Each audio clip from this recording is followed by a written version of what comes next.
No phones, no profiles. 10,000 years ago, if you liked someone, you could not check their feed. You had to watch them, how they acted when food ran out, when danger came close, when the group needed someone to step up. One wrong choice did not just mean heartbreak, it could mean your survival.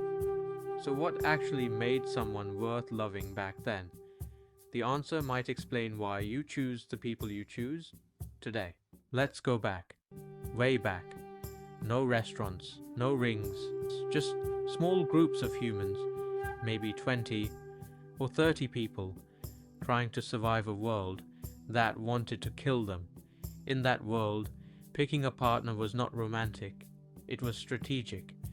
Because if you picked wrong, you did not just get a bad boyfriend, you got a partner who might run when the group needed protecting, or someone who ate the food and gave nothing back.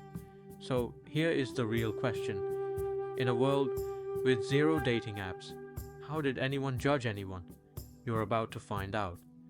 And honestly, it was smarter than half the dating advice on YouTube today. The first thing ancient humans noticed was simple. Who can survive? Strength mattered, not gym strength, real strength. Could this person hunt, build shelter, fight off danger, carry someone injured back to camp? But here's the twist. Strength alone was not enough, because a strong person who only thinks about themselves, useless to the group, dangerous even. So strength got you noticed. It did not get you chosen, which means the real filter was something else entirely. Here's where it gets interesting. Anthropologists who study hunter-gatherer societies generally agree on something fascinating. People were watching for one thing above almost everything else.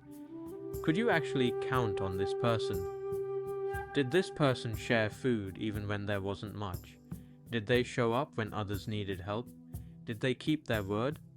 Because in a group of 30 people, you cannot hide who you really are. Everyone sees everything. There was no faking a good personality for a few hours on a first date and then disappearing. You were tested constantly in small moments, over months, over years. So if someone was loyal, generous, and dependable, they became valuable. Not because it felt nice, because it kept people alive. And, funny enough, that's basically still the checklist today. We just added group chats and Instagram stories to it. Now here's the part that surprises most people.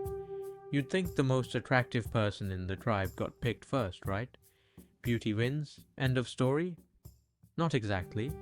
Many researchers who study early human mighty selection believe competence and cooperation often mattered more than looks. Someone who was kind, skilled, and good with children or the group was often chosen over someone who was simply attractive but unreliable.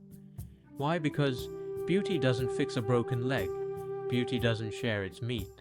Beauty doesn't protect your kids when a predator shows up at night. In other words, 10,000 years ago, hot but useless was a red flag, not a green one. Wild how some things never change. Here's the part that connects everything. Scientists believe many of the instincts we still feel today, trusting someone who makes us laugh, feeling safe around someone calm under pressure, being drawn to people who are generous, are leftover survival instincts. Your brain isn't asking, are they hot? Your brain is quietly asking the same question your ancestors asked. If things go wrong, will this person still be standing next to me? That's why a funny, reliable person often beats a good-looking stranger.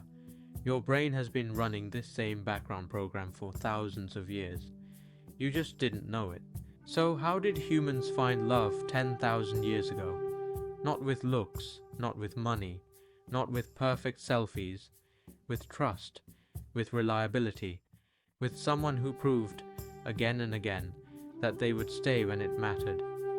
And maybe that's the real twist. Love was never really about romance first. It was about survival first. And somehow that turned into the deepest kind of connection humans have. So next time your heart picks someone for no logical reason, maybe it's not random at all. Maybe it's 10,000 years of instinct quietly doing its job. If this blew your mind a little, hit subscribe, because next time we're going even further back to find out something even stranger about how ancient humans actually raised their kids.